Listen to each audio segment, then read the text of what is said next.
वंदे मातरम बच्चों।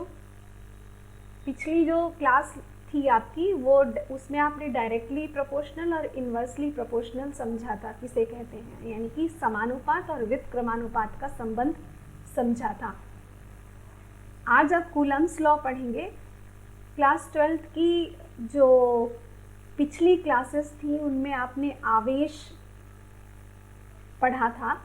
आवेश क्या होता है और कैसे किसी भी वस्तु पर या किसी भी ऑब्जेक्ट पे, बॉडी पे वो आवेशित हो जाती है, कोई भी वस्तु या ऑब्जेक्ट।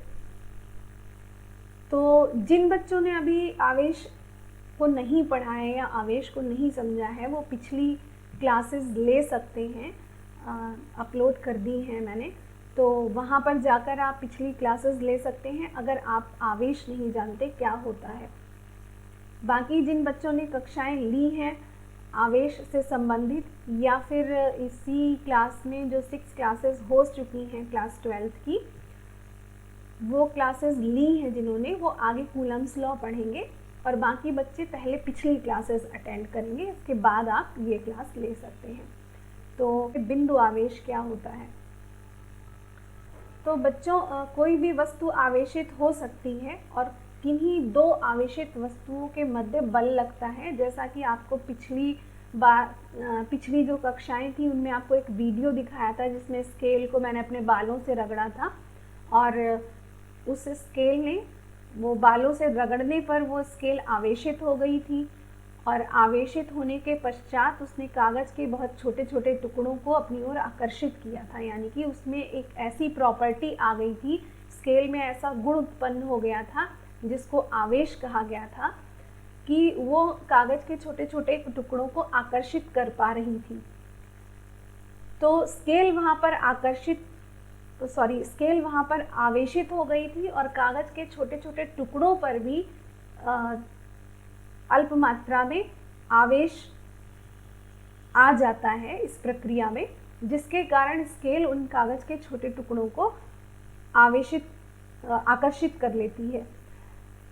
तो अभी हम लोग फोकस करते हैं बिंदु आवेश पर। इसको परिभाषित करने के लिए हम क्या करेंगे कि कोई भी दो आवेशित वस्तुएं जिनका आकार उनके बीच की दूरी की तुलना में बहुत छोटा है, जैसे लिखा है ना, बिंदु आवेश को पहली बात तो इंग्लिश में पॉइंट चार्ज कहते हैं। यहाँ से आप ध्यान दीजिएगा, पॉइंट चार्ज, पॉइंट मीन्स बिंदु, चार्ज मीन्स आवेश।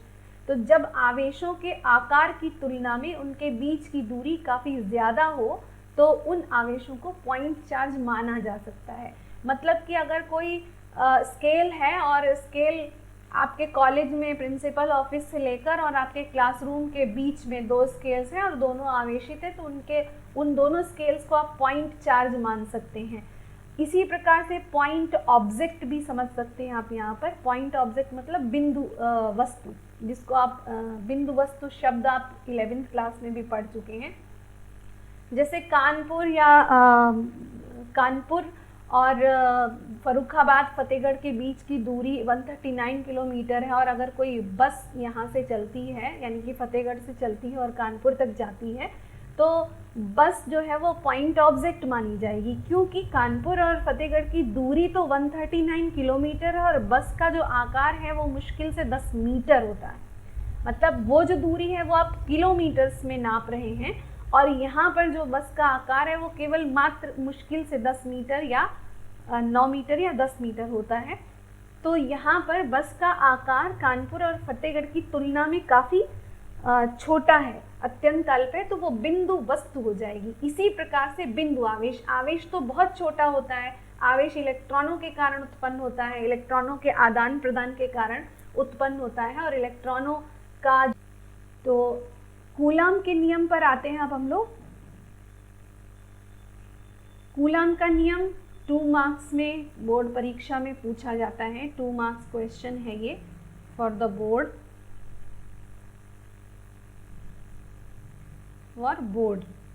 इसको आप पहले समझ लीजिए। कूलम साइंटिस्ट का नाम है। सबसे पहली बात ऑब्जर्व भी किया कि स्केल और कागज के टुकड़ों के बीच में बल लगता है, आकर्षण बल। अगर विपरीत आवेश है तो आकर्षण बल लगेगा और अगर समान आवेश है तो प्रतिकर्षण बल लगेगा। पिछली कक्षाओं में आप पढ़ चुके हैं। तो यहाँ पर कूलाम का नियम स्पेशली उस बल को कितना बल लगेगा, बल की मात्रा को बताता है। कूलाम चाचा ने ये बताया था कि किन्हीं भी दो आवेशित वस्तुओं के मध्य कितना बल लगेगा। तो पहली स्टेप थी जिसमें आपने ये सीखा था किन्हीं भी दो आवेशित वस्तुओं के मध्य बल लगता है, और वो उस बल की जो नेचर होती है, फोर्स की जो नेचर है, वो आकर्षणात्मक यानी कि अट्रैक्टिव हो सकती है, अथवा प्रतिकर्षणात्मक यानी कि रिपल्सिव भी हो सकती है। तो पहले तो बल किस प्रकार का लगेगा ये आपने पढ़ा। अब कूलाम चाचा ने क्या बताया कि बल कितना लगेगा,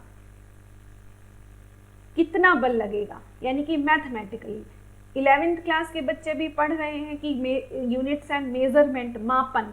तो कूलाम साहब ने मैथमेटिकली फार्मूला डिजाइन किया, फार्मूला बताया कि कितना बल लगेगा। अगर आपको आवेशों की मात्रा और उनके बीच की दूरी पता है तो आप उस बल की वैल्यू निकाल सकते हैं।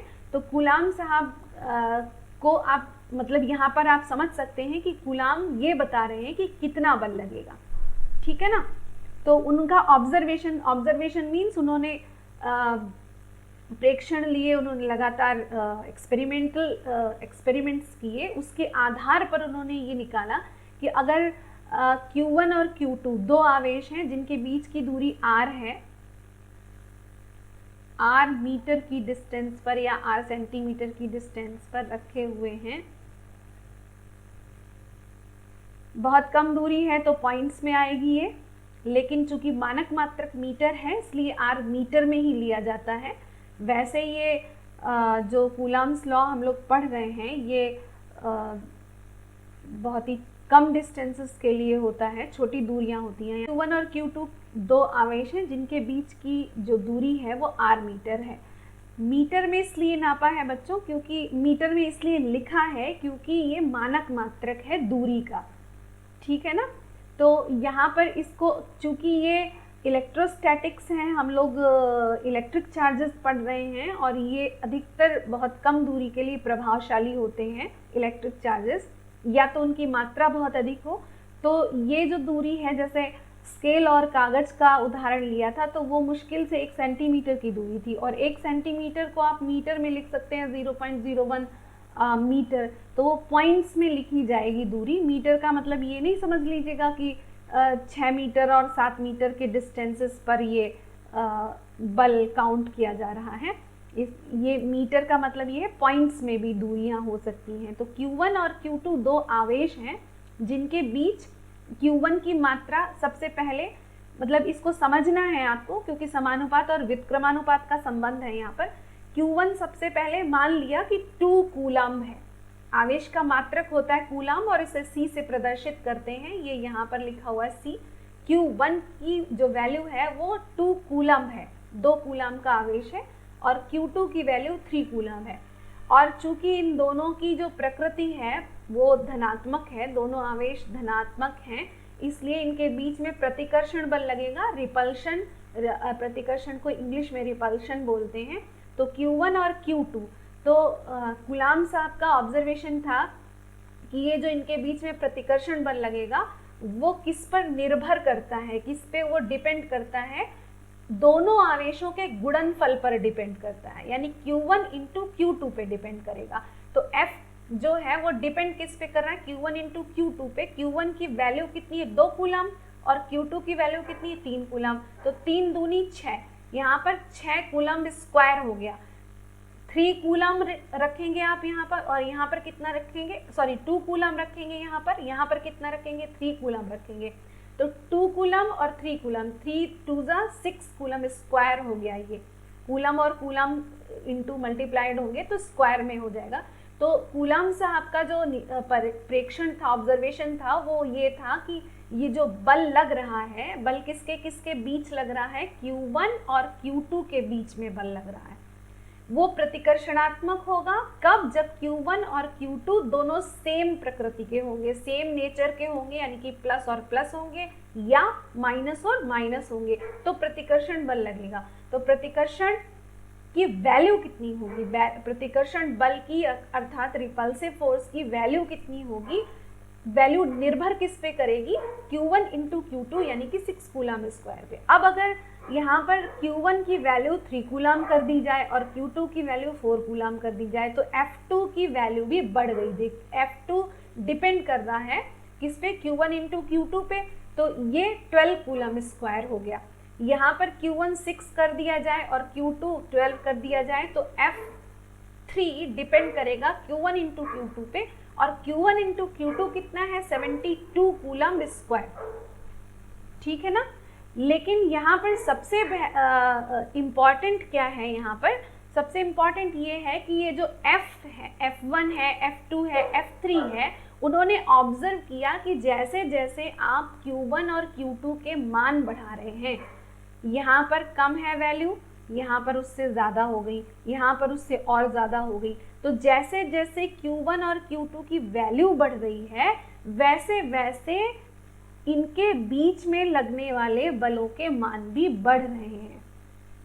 यानी कि F1 सबसे कम था, F2 सबसे उससे थोड़ा सा ज़्यादा निकला, और F3 जब Q1 और Q2 की मान और ज़्यादा बढ़ा दिए गए तो F3 की वैल्यू यानी कि Q1 और F3 यानी कि Q1 Q2 के बीच लगने वाला जो बल था उसकी वैल्यू और ज़्यादा हो गई। यहाँ पर आप देख रहे हैं, यहाँ पर शो किया गया F3 is greater than F2, यानी कि F3 की वैल्यू सबसे ज़्यादा है, F2 की उससे कम है और F1 की सबसे कम है।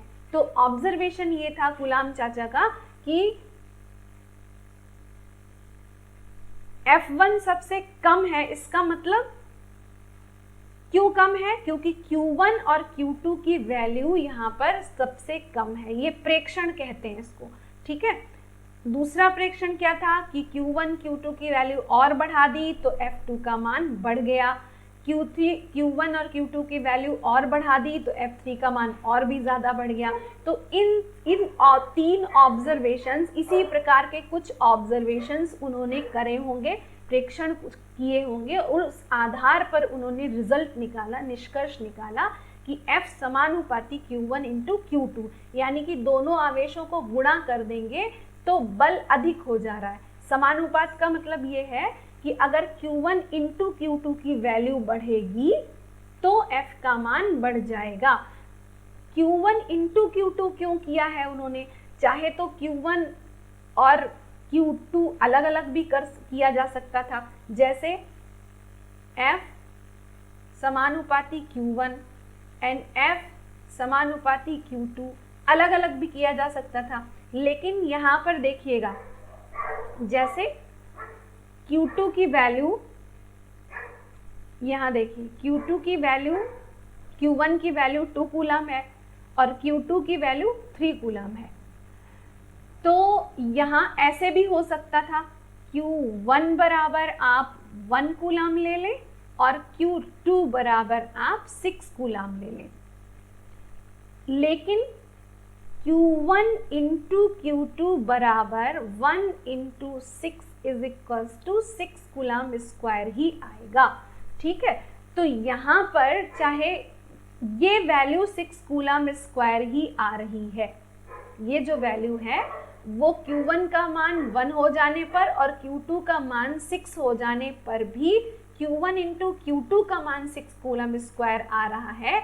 इसलिए इन दोनों ही स्थितियों में, इस वाली स्थिति में और ये वाली स्थिति में, दोनों में बलों के मान समान आएंगे यदि उनके बीच की दूरी समान रखी जाए।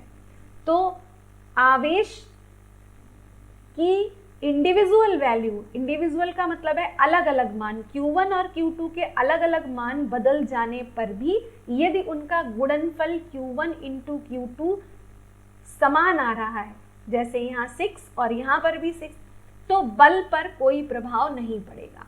तो इंडिविजुअल वैल्यू Q1 और Q2 की अगर चेंज भी हो जाती है और अगर गुणनफल समान रहता है तो F पर कोई प्रभाव नहीं पड़ता।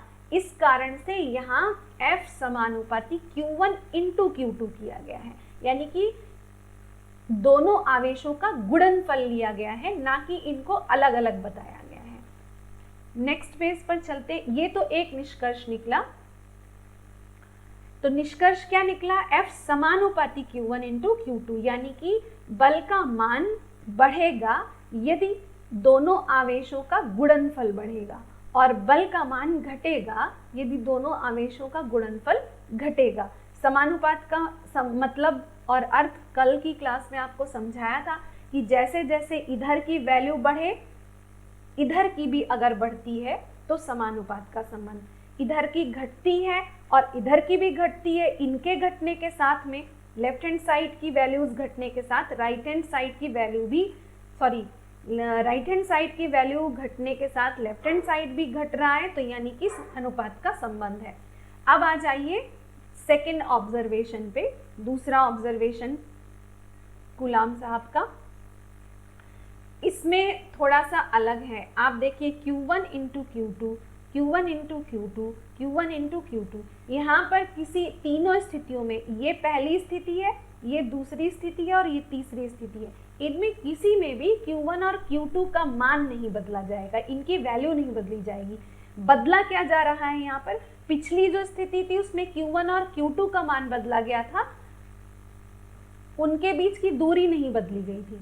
अब क्या है यहाँ पर Q1 और Q2 के मान नहीं बदलने आपको। यहाँ पर दूसरी स्थिति में, दूसरे ऑब्जर्वेशन में कूलाम साहब ने क्या किया, दूसरे प्रयोग में कूलाम साहब ने क्या किया, Q1 और Q2 के बीच की दूरी पहली स्थिति में 1 मीटर, दूसरी स्थिति में 2 मीटर, कुछ इसी प्रकार के प्रयोग हुए होंगे, और Q1 और Q2 तीसरी स्थिति में 3 मीटर्स। तो यहाँ पर जैसे कागज और स्केल का हम लोग एग्जाम्पल ले सकते हैं। ये बार बार एग्जाम्पल मैं इसलिए दे रही हूँ क्योंकि वो एग्जाम्पल आपने वीडियो में देखा भी है और संभवतः आपने किया भी होगा। नहीं किया है तो आप कर सकते हैं, और अगर करेंगे तो ज़्यादा समझ में आएगा।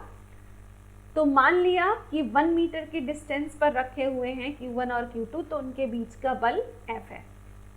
Q1 और Q2 के बीच की दूरी बढ़ा देने पर उनके बीच का बल F2 हो जाता है, चेंज होगा। Q1 और Q2 के बीच की दूरी और बढ़ा देने पर मान लिया उनके बीच का बल F3 हो जाता है। तो कूलाम साहब ने ये निष्कर्ष निकाला कि उनके बीच की, यानी कि उनके मतलब आवेशों के बीच की दूरी बदलने पर भी F का मान बदल रहा है। यानी F का मान मतलब इन दोनों आवेशों के बीच लगने वाले बल का मान बदल रहा है। यदि कोई दो आवेशित वस्तुएं हैं, उनके बीच बल लगता है, उस बल का मान बदल रहा है अगर उन दोनों आवेशों के बीच की दूरी को आप बदल दें तो। यानी कि बल दोनों आवेशों के बीच की दूरी पर भी निर्भर करता है, लेकिन किस प्रकार निर्भर करता है ये समझना है आपको। जैसे जैसे दूरी बढ़ती है वैसे वैसे बल कम होता जाता है। जैसे मान लिया 1 मीटर की दूरी पर जब दो आवेश रखे थे तो मान लिया उनके मध्य बल F1 था, तो जैसे ही आप F2 की R2 का मान 2 मीटर करेंगे, यानी कि 2 गुना करेंगे, F2 का मान F1 के मान का 1/4 रह जाता है, यानी कि 4 गुना घट गया।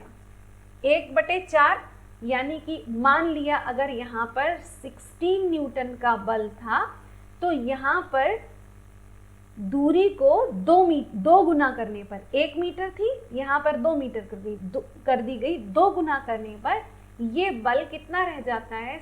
16/4, 1/4, यानी कि यहाँ जितना था उसका 1/4।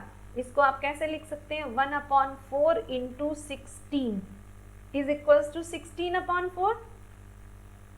अब केवल बल कितना रह गया? 4 न्यूटन। यहाँ अगर आप इसको 3 गुना कर देते हैं तो बल कितना रह जाएगा? 16/9। तो इसको 1/9 को 3 मीटर, यानी कि इस दूरी की, ये 1 मीटर है, 1 मीटर का 3 मीटर कर दिया, यानी कितना कर दिया? 3 गुना कर दिया। 1 2 3, यहाँ पर 3 गुना हो गया। 3 गुना जैसे ही दूरी की गई तो बल रिड्यूस हो गया, यानी कि कम हो गया। कितना? 1/9 F1। 1/9 को आप कैसे लिख सकते हैं? 1/3 स्क्वायर।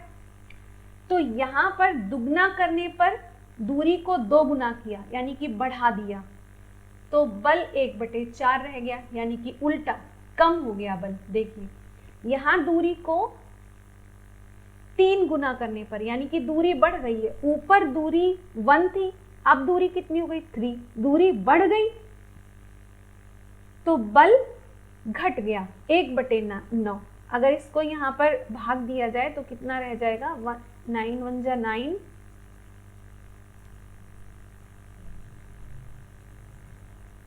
1/7 न्यूटन के लगभग, 7 न्यूटन के लगभग। तो यहाँ तो 16 था बल, R बराबर कितना था 1 मीटर, बल था 16 न्यूटन। यहाँ R बराबर है 2 मीटर।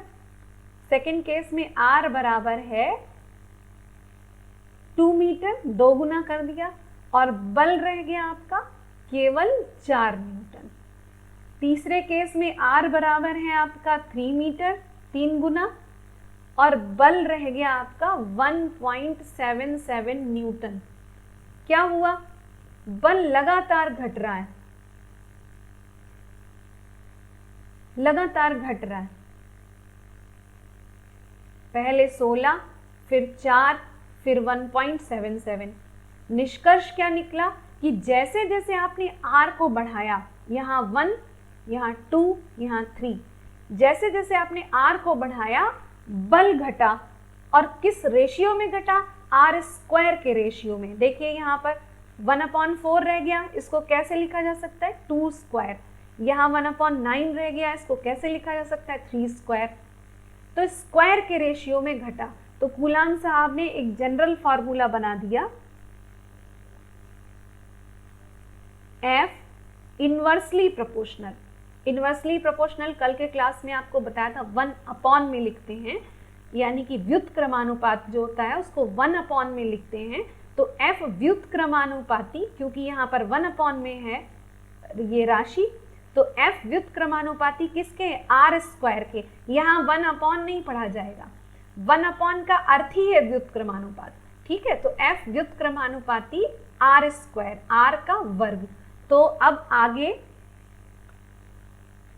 कंबाइंड दोनों इक्वेशंस को देखिए, यहाँ पर प्रीवियस पेज में था, ये इक्वेशन नंबर 2 था, और इससे पहले वाले में ये इक्वेशन नंबर 1 थी। F समानुपाती Q1 into Q2, equation 1। F व्युत्क्रमानुपाती R², equation number 2। अगर आप इन दोनों को कंबाइन कर देते हैं तो क्या बनेगा, F समानुपाती Q1 into Q2 upon R²। ठीक है, समानुपाती का निशान जब भी हटता है मैथमेटिकली तो बराबर का निशान लगा देते हैं। ये थोड़ा लंबा विषय है, इस पे कभी आराम से चर्चा करेंगे। तो F is equals to K Q1 Q2 upon R²। मुझे याद दिला दीजिएगा क्लास में, या फिर व्हाट्सएप पे मैसेज कर दीजिएगा कि इस पर भी चर्चा करनी है कि समानुपात का निशान हटाकर बराबर का क्यों आता है। ठीक है, अभी इस टॉपिक पे फोकस करते हैं। F is equals to K Q1 Q2 upon R²। K यहाँ पर नियतांक है। नियतांक का मतलब होता है ऐसी वैल्यू जिसका मान कभी ना बदले, हर फॉर्मूले में इसका मान समान रहे, उसको कहते हैं नियतांक। K नियतांक है, स्मॉल k से प्रदर्शित किया है इसको, कैपिटल में नहीं है।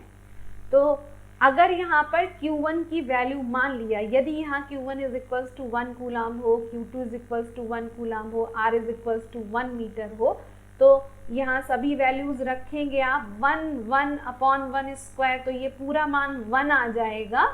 और F बराबर पाया गया, ऑब्जर्वेशन मैथमेटिकली पाया गया, F is equals to 9 into 10⁹ newton आया है यहाँ पर। तो K की वैल्यू आ गई है आपकी 9 into 10⁹ Newton.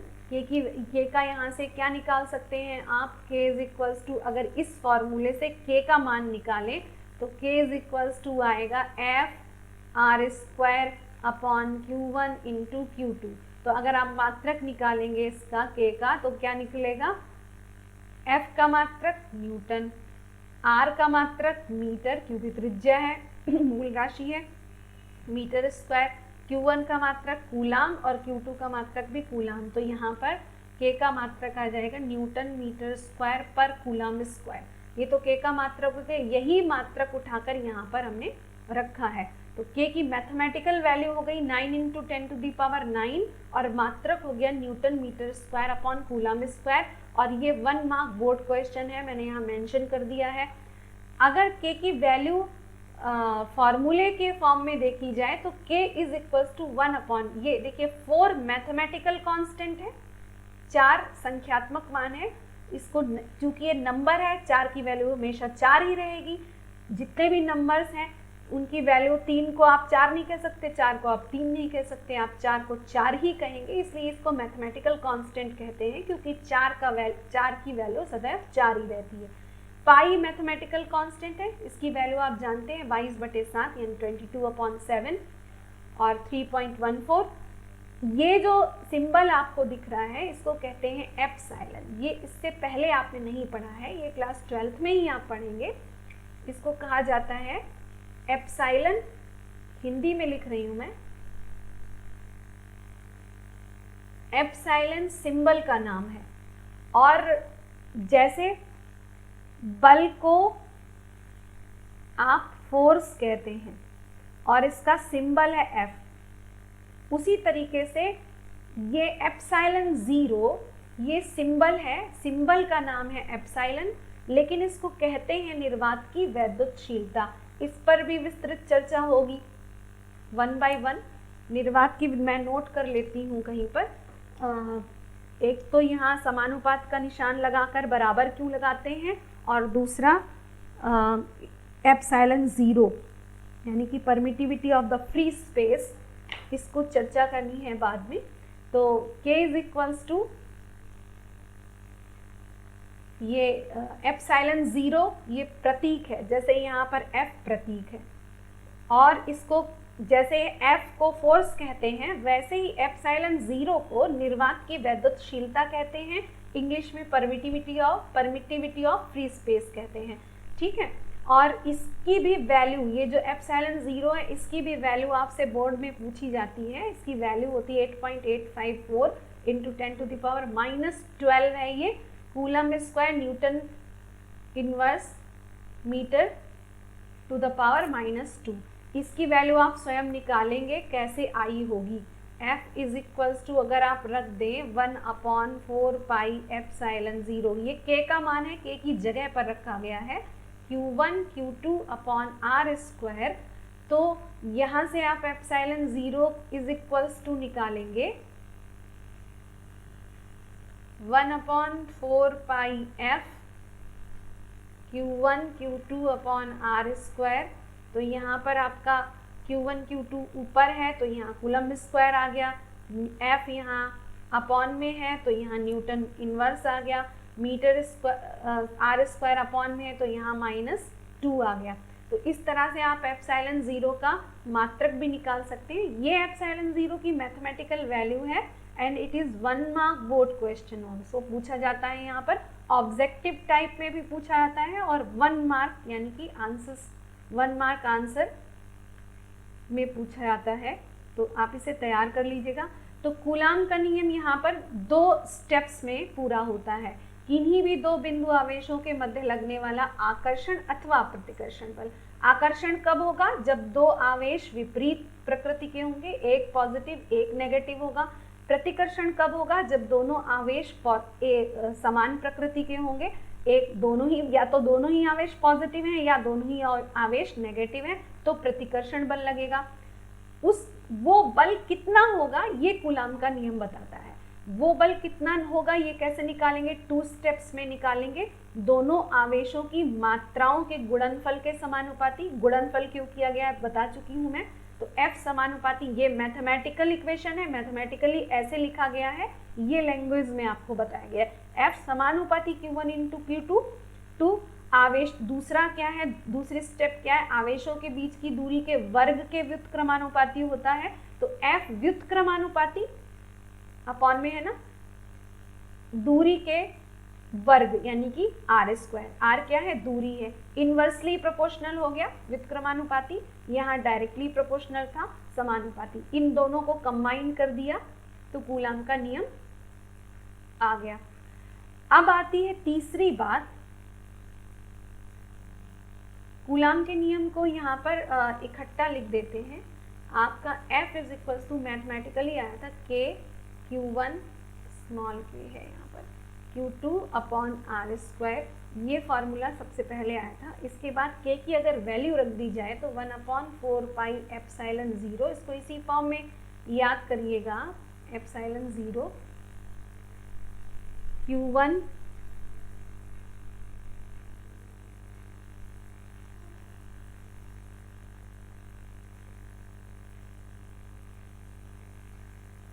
F is equals to 1 upon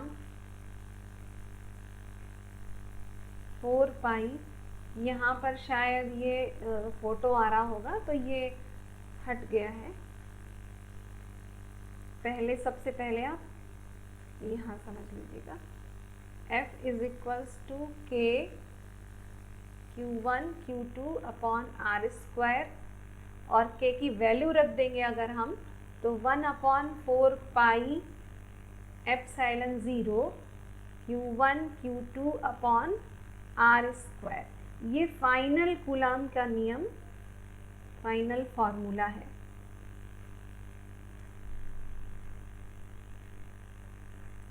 इसे याद कर लीजिएगा।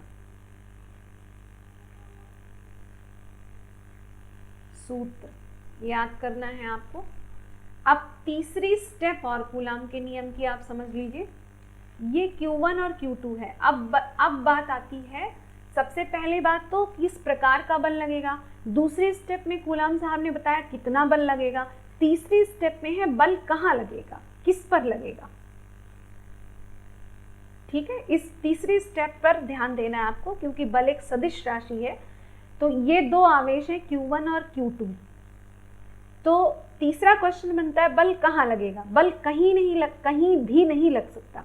तो Q1 और Q2 को जो लाइन ज्वाइन कर रही है, Q1 और Q2 जैसे कागज और स्केल के बीच में एक आकाश था, फ्री स्पेस था, को किसी तार ने नहीं जोड़ा था उनको, उसी तरह से Q1 और Q2 दो आवेशित वस्तुएं हैं, दूरी एक r दूरी पर रखी हुई हैं, ये काफी दूर हैं, लेकिन इनके बीच लगने वाला जो बल है वो इन दोनों आवेशों को ज्वाइन करने वाली, जोड़ने वाली जो काल्पनिक लाइन होगी, सीधी जोड़ने वाली जो काल्पनिक लाइन होगी, प्रतिकर्षण और आकर्षण बल उसी लाइन पर कहीं होगा। जैसे या तो इस दिशा में होगा, मान लीजिए ये प्लस का है और ये माइनस का है, तो माइनस वाला जो आवेश है वो प्लस वाले पर आकर्षण बल लगाएगा, तो Q2 Q1 को अपनी ओर खींचेगा, तो उस बल को आप ये इस लाइन से प्रदर्शित कर सकते हैं। ये बल प्रदर्शित कर रहा है Q1 पर लगने वाला बल है और Q2 उस पर लगा रहा है, अपनी ओर खींच रहा है। इसी तरह से Q1 Q2 को अपनी ओर खींचेगा। ध्यान दीजिएगा यहाँ पर, तो Q2 पर जो बल लग रहा है वो ये है। लगा कौन रहा है? Q1 लगा रहा है, क्योंकि Q1 पॉजिटिव है, Q2 नेगेटिव है, तो Q1 Q2 को अपनी ओर आकर्षित करेगा। ठीक है, तो ये जो बल है ये चाहे या तो ये बल हो या ये बल हो, F डैश मान सकते हैं। कल हम लोग इन बल को नामकरण भी करेंगे कि किस प्रकार से किया जाता है F डैश, और ये माइनस F डैश हो जाएगा, विपरीत बल है ना दोनों, इसलिए। ठीक है, लेकिन बल की पोजीशन कहाँ होगी, बल लगेगा कहाँ, वो इन दोनों आवेशों को ज्वाइन करने वाली जो लाइन है उसी पर कहीं होगा। लाइन पर का मतलब ये है, अलोंग द लाइन का मतलब है या तो अंदर भी हो सकता है और उसी लाइन को आगे एक्सटेंड कर दो, बढ़ा दो, यहाँ पर भी हो सकता है सीधा। ठीक है, अब मान लीजिए दोनों आवेश ये पॉजिटिव है और ये भी पॉजिटिव है दूसरे स्टेप में, तो Q1 और Q2 दोनों पॉजिटिव हैं, तो दोनों एक दूसरे को क्या करेंगे, प्रतिकर्षित करेंगे, यानी कि दूर भगाएंगे। तो Q1 क्या करेगा, Q2 को धक्का देगा। धक्का देने में क्या होगा, Q2 क्या फील करेगा, आगे की ओर इस दिशा में जाने का प्रयास करेगा। तो ये बल यहाँ नहीं लगेगा, ये बल इस दिशा में आगे की ओर इस तरफ लगेगा। कौन लगा रहा है Q2 पर, Q1 लगा रहा है। क्यों लगा रहा है, क्योंकि वो भी पॉजिटिव है, Q2 भी पॉजिटिव है। किधर लगाएगा, आगे की ओर लगाएगा, धक्का देगा आगे की ओर दूर जाने के लिए। तो Q1 इस तरह से Q2 पर बल लगाएगा कि ताकि ये दूर जाए। तो उस बल को इस प्रकार से प्रदर्शित किया गया है।